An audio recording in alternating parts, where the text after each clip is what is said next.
It's wild that I haven't heard that much from the PP Bros lately. I don't know if you guys have or not, but I did have this woman that jumped into my inbox. She's from the Philippines. She was talking about the PP Bros are getting their karma, not just from the locals, but even from cops. And I'm like, okay, cool. What is going on? What are you? This woman says that she's out here trying to protect her friends against these dusties who want to just move up in life. She says people, especially dusties, take advantage of the local hospitality, the fact that they don't have divorce in the Philippines, and that they have no memoriam there, just so they can waive their American dollars. And it's not working much anymore, except for the infestation of pygmies.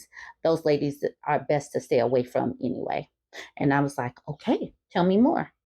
Okay, so she said that there are hidden reports of men's going here to do crime as others are looking for women to dominate. She says we have a stereotype of the Maria Clara as what the passport bros see as desirable. Being a pick me, submissive, etc. We don't have much freedom in terms of divorce due to being a Christian Catholic country.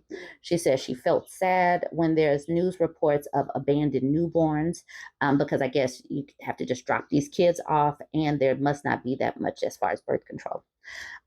She says mothers being 18 who can't get some abortions. That was some of the causes of the teen pregnancies.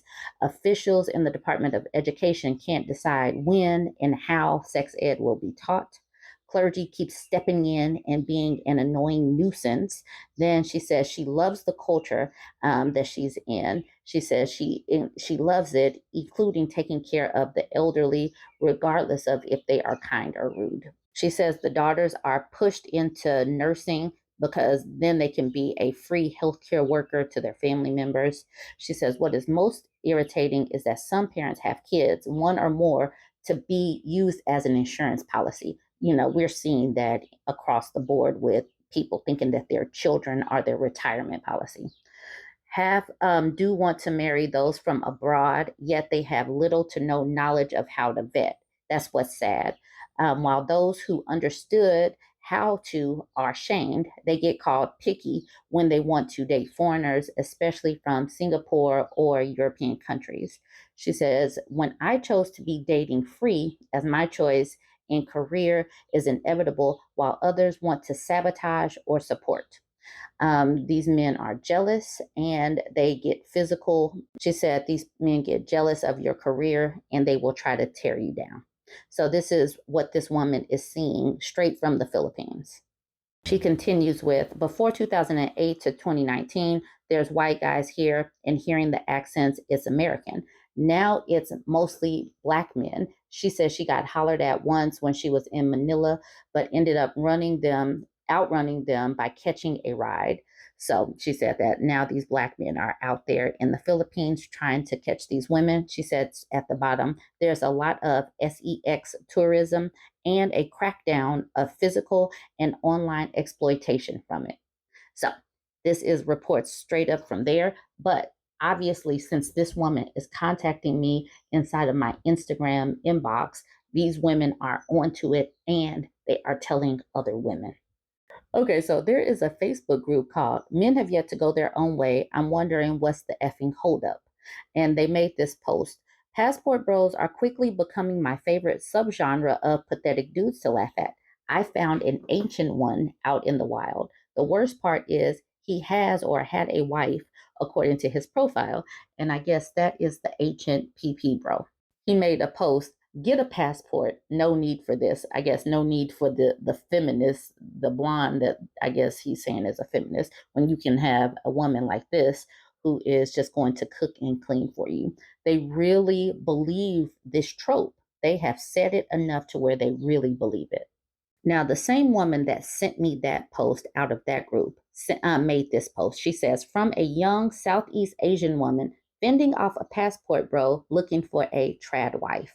We can tell you to go F yourselves too, and we will, because as she says, those are shared responsibilities in our culture.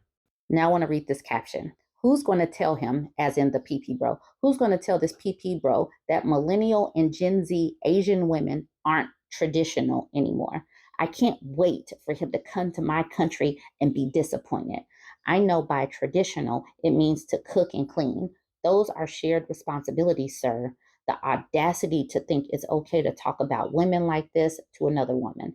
I got the ick and blocked him.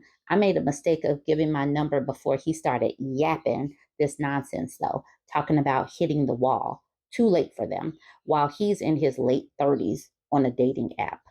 This is how women are talking inside of these posts, and the men really believe their delusion, like these women out in these other countries just want them. Okay, so the woman is in the gray. She says, why is it hard to date in the US? She says, that's like my only goal in life, to watch F1 live, LOL. And then the PP bro says, because women under 30 want 6 feet tall, six pack, and the guys to make six figures a year. The typical talking points. Why can't they get some creativity? And then he continues, maybe we can go to F1 together. That'll be a fun date. Thanks for your number. I'll find you once I'm home. And then he says, plus, American women in large don't know how to treat men. They have been lied to and think men care about their job when most men just want, okay, it cuts off, but I guess he's saying most men just want a home cooked meal. That's probably what he would say because that's typically what they say. Okay, so then the woman responds in gray. I think that's just social media. Those are rage bait contents. So if the people argue in the comments, they get engagement and money. Though some women do actually want that, I'm sure there are other women who don't require that. She says, I never comment on those posts, but still see it in my newsfeed. And then she says, what about women over 30? Aren't most of them already married? He says, of course, but it is really bad here. Of course, it's not all women, but I'd say 70%. So it's very difficult. I've been on several dates over the past year. Within 20 minutes, figure out that they are a bit off, just a bit off. Not that I'm perfect, but I've lived in Chile, Spain, and Thailand, and the women are much more traditional. They like being women, feminine, and are much easier to be around. So he starts to talk about the stereotypes of these women being traditional women to this woman. And then at the bottom, he says, women over 30, we call that hitting the wall. Telling another woman that being over 30 is you hitting the wall is terrible because all of us, if we continue to live, will pass 30. So what does that say? That they are replaceable once they hit 30. Anyways, like she said, she got the ick and blocked this man. Now they are also talking about PP Bros over on Twitter. Allie started the conversation. She says, the PP Bro thing is so funny to me because it's a fantasy about a type of woman who doesn't exist. She says, we have 3 passport marriages in my extended family, all 3 ending in divorce. And every time the lady wore the pants far more severely than any American woman I've seen. And then S responds with, my husband's cousin was a passport bro. She used him for U.S. residency. They were divorced just shy of 2 years. He got 0 kids out of the marriage and lost his $1 million home out of it. Brava. Well played. Well played, ma'am. And she continues with, and his parents saw the red flags from the beginning of the relationship. But these men are so delusional. They really think that these women are interested in them. Coco Curie says passport broing is just international hookup culture and nothing more. SEX tourists or sexpats are more accurate labels. They're usually attracting desperate gold diggers wanting to get out of their country, not the stereotypical submissive and trad woman.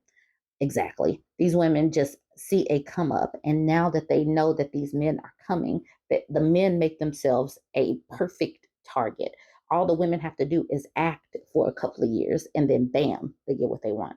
Literally, Chad says there's no way to argue with someone who thinks South American women or Chinese women will be more submissive or whatever. You just got to chuckle. Exactly. You just laugh at them. Let them get what is coming to them because they believe that they're going to get patriarchy on a budget. They believe that they're going to buy a wife appliance at a discounted rate.